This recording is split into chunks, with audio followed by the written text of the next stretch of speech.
keresahan dari orang tua. Iya, gue melawan nurani gue gitu. Sementara gue di satu sisi gue harus berjuang untuk Bang Rasman, karena Bang Rasman kan tetap menunjuk gue sebagai kuasa hukum walaupun gue udah dibekukan kan gitu.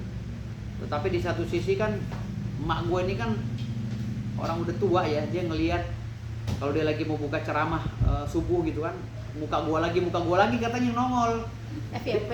Iya, emak gue jadi kesel kok muka gue. Jadi dia cerita kok lu terus gitu, lu ribut lu. Ini bulan puasa gitu, mama nih malu kata dia. Mama nih malu gitu, kamu ribut terus, kamu muslim bukan katanya. Puasa itu yang tenang katanya. Kan itu video lama mak, gue bilang gitu. Video lama, tapi tetap aja muka kamu terus yang muncul nih. Mama mau nyari ceramah, muka kamu lagi.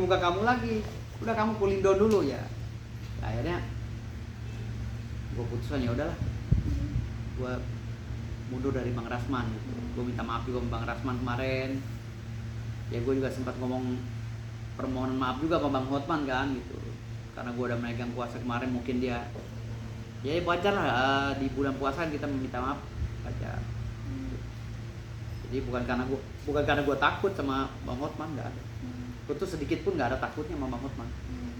Dan andaikan nanti abis emak gue pergi haji, gue dapat kuasa lagi untuk melawan Bang Hotman, gue lawan lagi. Lebih parah dari ini lawannya ntar gitu. Perlawanannya lebih parah dari ini kalau gue harus melawan Bang Hotman kan gitu. Karena gue orangnya kalau udah megang kuasa nggak ada cerita mundur gitu. Dan hari ini walaupun kondisi gue seperti ini, dibekukan dan lain-lain ya, untuk sementara ya dibekukan ya, karena nggak ada istilah pembekuan dalam undang-undang advokat. Ini permainan sementara lah gue anggap gitu. Jadi walaupun gue dibekukan, gue nggak merasa minder gitu, tetap gue lawan Bang Hotman. Dengan berita-berita hoax yang dia lemparkan kemarin, gue katanya ngutang. Gue ngutang 500.000 di warung. Gue bilang, warung yang mana? Lu bawa orangnya kemari kalau lu bisa. Dengan bilang katanya gue mengemis uang 6 juta sama Richard Lee dan Rudy Salim. Buka isi WA-nya. Gue yang ngemis atau mereka yang ngemis minta podcast. Gitu. Karena gue lagi viral, gue atau mereka. Gitu loh. Kan tinggal pembuktian. Nah, terus kata Bang Hotman katanya gue Sultan Uranium palsu. Yang bilang gue Sultan Uranium siapa? Gue cucunya Sultan Bima, bukan Sultan Uranium. Nggak ada di Indonesia ini Sultan Uranium. Tidak ada. Gue cucunya Sultan Bima yang menguasai wilayah Pulau Sumbawa dulunya. Gitu loh. Yang sekarang ini ada kandungan uranium dan emasnya menurut ahli geologi. Gitu. Jadi penjelasannya harus komprehensif. Jangan separuh-separuh Sultan Uranium. Yang dia bilang gue punya gunung palsu, gue suruh bayarin dia.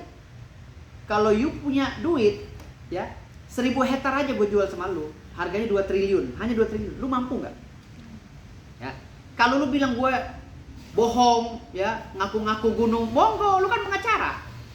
Hotman Paris kan pengacara, monggo gugat gue, ya kan? Lu jangan berbicara kayak orang yang menurut dia emak-emak di pasar, ya. Lu kan pengacara profesional, lu punya ilmu, lu punya tim, gugat gue dong kalau gue bohong. Kan gue udah berbicara di berbagai media, gue punya gunung. Hah? Ayo gugat dong, ya kan? Ngapain sih lu kayak cewek banci gitu kan? Ngomong-ngomong masalah gue, ya nggak? Ngomongin masalah gue, gunung uranium, gue gunung palsu apa segala. Nggak ada yang palsu bos. Gue jual ke lu cuma 1.000 hektar aja. Karena gue tahu uang lu nggak bakal mampu beli gunung gue semuanya. Gunung gue ada 55.000 hektar. Gue hanya jual ke Hotman Paris 1.000 hektar saja.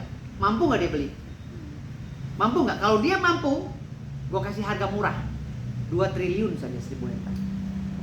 Karena per meternya gue hitung 200.000 saja. Walaupun di situ pasarannya 500 sampai 1 juta. Ya, karena gue tahu Hotman Paris duitnya nggak punya, gue suruh bayar 200.000 aja per meter. Ya, mampu nggak dia beli gunung gue? Jangan bilang gue palsu apa segala. Mampu nggak? You kan pengacara. Gue jual tuh gunung gue. Lu mampu nggak belinya 1.000 hektar aja? Nggak usah lu beli mobil gue, mobil butut dan lain-lain. Gue nggak main. Gue tuh udah nggak mau membahas masalah ratusan miliar karena aset gue udah triliun, Hotman. Ya. Kalau gue hoak, lu tuntut aja, tinggal lu laporin polisi tuh, Mabes Polri masih buka tuh kantornya. Laporin aja kalau gue hoak.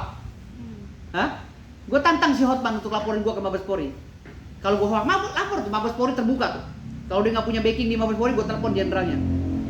Gue telepon jenderal suruh terima laporan Hotman. Kalau gue hoax, Lapor aja. Ya, gue jual ke dia, mampu nggak beli gunung gua? Beli tanah gue di Parung, mampu nggak? 1000 hektar. Dia nggak usah keluar-keluar. Hah? Hari ini lawan terberat Hotman itu adalah gue. Terbukti sampai Hotman itu sakit dan sampai sekarang belum sembuh, masih berobat di Singapura. Dia pulang lagi kemarin. Tadi ini dia pulang lagi Singapura. Ya, jangan berkoar-koar. Ya, dari kemarin gue tuh sebenarnya udah, aduh. Kepancing, Bang. Hah? Kepancing. Bukan disindir-sindir masalah utang 500.000, ngemis-ngemis sama Richard Lee apa Rudy Salim. Gue nggak perlu podcast. Gue pakai handphone gue saja, yang nonton ini udah ratusan ribu, jutaan. Gue nggak perlu lagi podcast sebenarnya. Gitu. Buat apa gue podcast gedein ini orang, aksen orang atau YouTube orang, viewernya? Gue mendingan gedein YouTube gue sendiri. Gitu. Gue nggak butuh-butuh juga. Emang impactnya buat gue apaan kalau gue podcast di Rudy Salim sama Richard Lee? Gue viral gitu. Dia memang gue viralan gue gimana?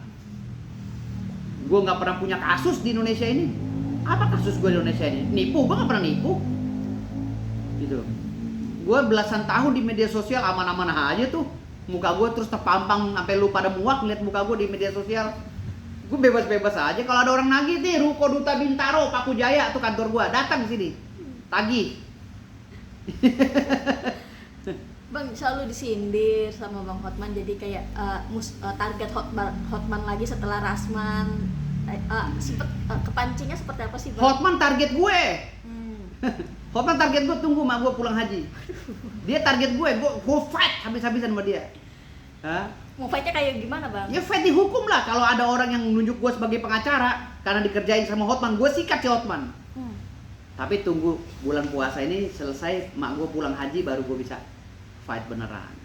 Jadi kulin down dulu gue sekarang. Bang, tapi nggak kepikiran Bang, takutnya nanti mama makin sakit lagi. Enggak, bukan maksud gue nih. Sekarang kan gue lagi tanya sama lu orang, gue udah nggak mau ribut lagi sama Hotman.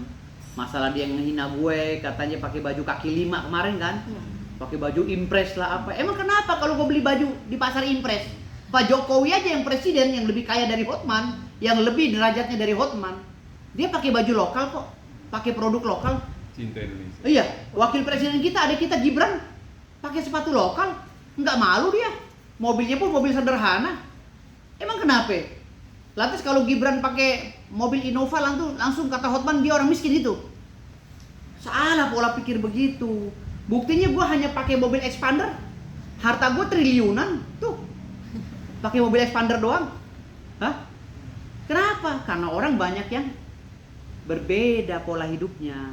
Ada yang suka glamor, ria, ada juga yang nggak mau macam-macam. Itu yang punya gedung di Sarina, yang gedung di Tamrin, di Sudirman itu tuh pada kagak keluar tuh yang punyanya gedungnya. Itu lebih kaya dari gue sama Hotman. Tapi apa mereka sombong? Kagak, nggak ada yang keluar. Gitu. Jadi untungnya sekarang ini gue ngelawan si Hotman nih, si orang kaya baru. Gitu, OKB. Kalau gue kan dari turunan emang udah kaya. Gitu. Gue kayaannya 7 turunan, 8 tanjakan, 9 tikungan. Jadi udah nggak bisa Hotman ngelawan gue. Gimana kalau dicerita, kakek moyang lu kalah sama kakek moyang gue? Tanya orang Bima. Hah? Tanya, gue kaya nggak? Keturunan gue kaya nggak? Gitu. Profesor NTB pertama Nusa Tenggara Barat, profesor pertama di Nusa Tenggara Barat, Profesor Sahidu, itu kakek gue. Ya, abangnya kakek gue, Profesor Sahidu. Ya,